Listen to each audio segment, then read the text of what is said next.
So with Spider-Man Far From Home now going at it in theaters, we have a total of 8 Spider-Man movies to talk about. Which means today we are going to be ranking every single Spider-Man movie, excluding Venom, from the very worst all the way up to the very best.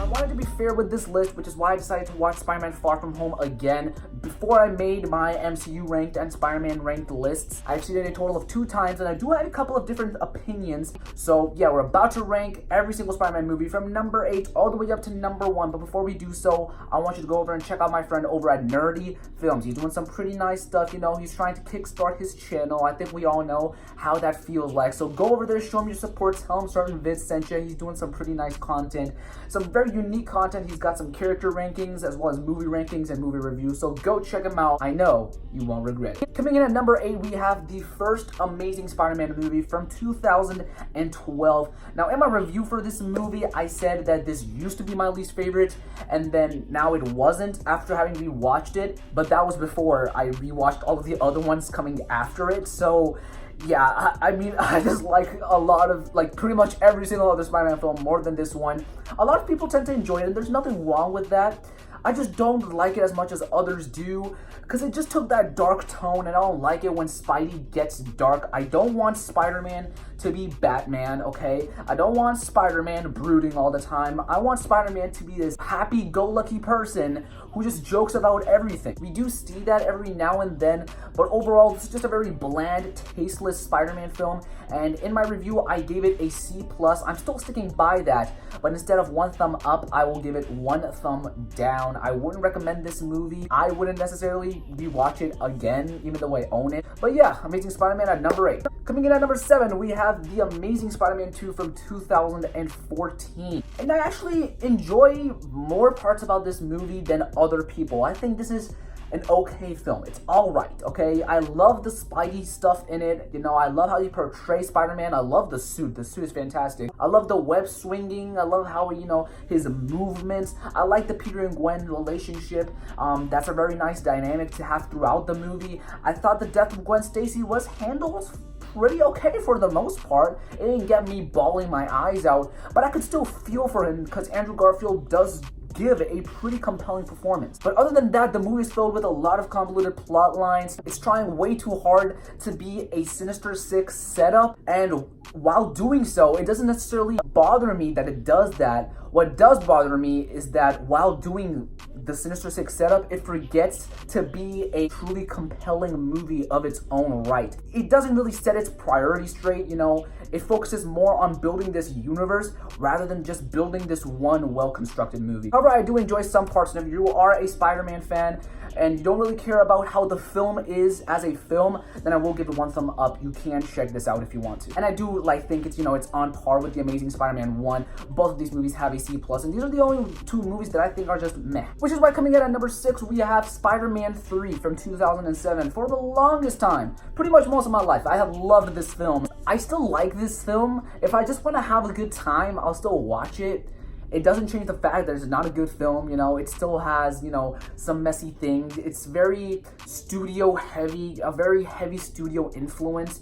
And even if you don't know it, it still feels like, okay, why is Gwen Stacy in here? Why is Venom in here? There's no need to do some things like this, you know. And even if you don't know about the whole thing with Sony interfering and Sam Raimi not wanting to do Venom, it still feels like all of this is very forced in. Which is why, as much as I like watching this film, it's still not a film that you can really like. However, it comes in at a B- with 1 thumb up. If you want to check out my lab of thoughts, go ahead and click on the review somewhere up there. But yeah, number 6 is Spider-Man 3. And now we're getting into the actual good films. Films that you can like, and films that you can like watching. And coming in at number 5, we have Spider-Man Homecoming. It's at a B+ with 1 thumb up. Definitely go check out this film because it does a lot of things right. I still think it's a mediocre Spider-Man movie, which is why I have it in the middle, but it does do some things right. I would have wished that there wasn't as much of an Iron Man influence on this entire film. I kind of wish there wasn't, you know, Iron Man Jr. lurking in the background of every single scene. Like, every time he does something Spider-Man-ish, it's always followed up with something that makes him seem like, you know, Iron Boy or Iron Lad. I also think there's basically no chemistry between Peter and Liz. They were just like, hey, this guy needs a love interest, let's just make this girl his love interest. And that's what it feels like. It feels very forced. It doesn't feel natural. There are a lot of problems that I have with the movie as a Spider-Man film, but as a film and as a superhero film, you can have a good time with it. I would recommend it. But it comes in at number 5. I still like it, I don't dislike it, but I don't love it. And coming in at number 4, we have got Spider-Man 2 from 2004. I think this is one of the most overrated movies of all time. I'm not saying I hate the movie, I'm not saying that people are wrong for liking this movie, because it is a good film, and I really do enjoy it. I just can't seem to find the parts that make people go, oh my god, this is the best thing in comic book movie existence. I just don't see that in this film. I'm not saying it's a bad superhero film. I'm not saying it's a bad comic book film. I'm not saying that Tobey Maguire or Kristen Dunst or James Franco or any of them do a bad job. Actually, I take that back. Kristen Dunst does a bit of a bad job. I don't like her character. But other than that, this is a good film. I like a lot of parts about this film. I never really enjoyed the heck out of this film growing up. Surprisingly enough, if I was to go watch a Spider-Man film, instead of Spider-Man 2, I actually lean towards Spider-Man 3. And I'm not saying I would do that now, because, you know, I have a brain, but Spider-Man 2, for what it is, it does do a good job. I just don't see it as one of the best comic book films of all time. However, it's still at a B+, and I do give it 1 thumb up. Go check out this film if you haven't already somehow. And now moving into the top 3, the third one was pretty easy to decide, and it's been my, you know, favorite Spider-Man film for a while, and that is Sam Raimi's Spider-Man from 2002. Wow, what an origin story. What a great way to set up this iconic character. Just did so many things right.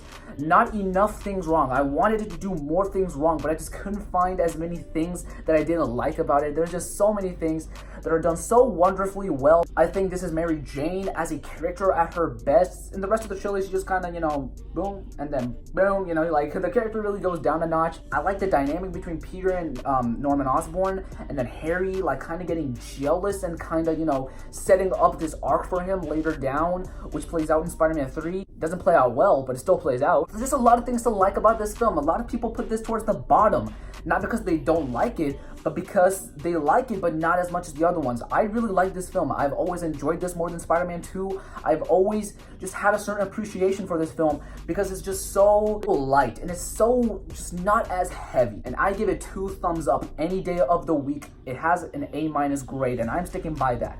This movie is really good. And these top 2 were probably one of the hardest decisions I have ever had to make. Honestly, I could not decide, but I ultimately made my decision.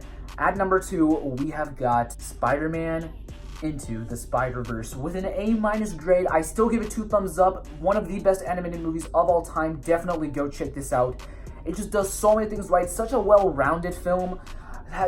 Just captures the essence of Spider-Man, what it means to be Spider-Man, what it means to put on the mask, and how anybody really can put on that mask. I just think it has a wonderful tone, a wonderful just sense of responsibility beneath it, and it has a lot of layers to it. It is one of my favorite animated movies for a reason, and maybe it's because it has my favorite superhero of all time. Maybe it just does so many things right that it makes it one of the best animated movies of all time, in my opinion.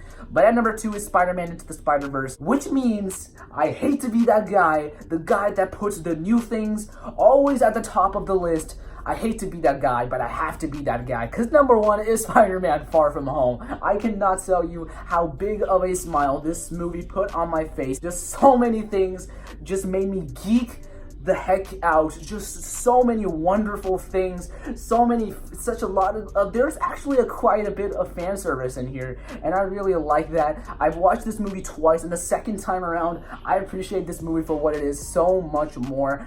Honestly, guys, if you have not seen this film, I don't blame you, because it just came out yesterday, but find a showtime that works for you. Go buy yourself a ticket and go watch this film. If you're a film fan, You're gonna like a lot of things about this movie. If you liked Homecoming, you're going to really love this movie. If you didn't like Homecoming, it does a lot of things better than Homecoming, so you're still going to like this movie. And if you're a Spidey fan, oh man, you're gonna be over the moon after watching this movie, man. Also, stay for the post-credits. I can't express this enough. Stay for the post-credits. You will not regret it. It's my favorite post-credit scene of all time. I'm giving it 2 thumbs up. Definitely go check it out. And this is the first time, hopefully the last time that I'm going to do this, but I'm actually going to change my rating. If you saw my review, I give it an A-. But guys, this movie deserves an A. I still have a few problems with it, which you can check out in my review in the cards above. I talked about the negatives, which I still stand by with. The only thing is I mentioned that the humor falls flat. It doesn't really fall flat. I actually laughed at a lot of the jokes the second time around. But yeah, guys, that's gonna be it for my list. Let me know what your list is in the comment section down below. Is it similar? Is it not as similar? Just let me know. What is your list in the comment section down below? I would love to hear your thoughts on all of these films. If you want to check out each one of my individual reviews, you can go ahead and click that playlist up top of all of my Spider-Man movie reviews. Stay tuned for tomorrow because I've got a very special ranking coming. Stay tuned for Friday because I will be ranking all of the MCU films, all 23 of them. And stay tuned for Saturday because I will be discussing Spider-Man Far From Home. Spoilers. I cannot wait. This is a crazy Spider-Man filled week. Thank you so much for watching. If you enjoyed, make sure to click that subscribe button as well as that notification bell because I do stuff like this all the time. I'm uploading daily at this point, so yeah, subscribe. That's going to be it for this video. I hope you enjoyed. Until next time, stay positivo.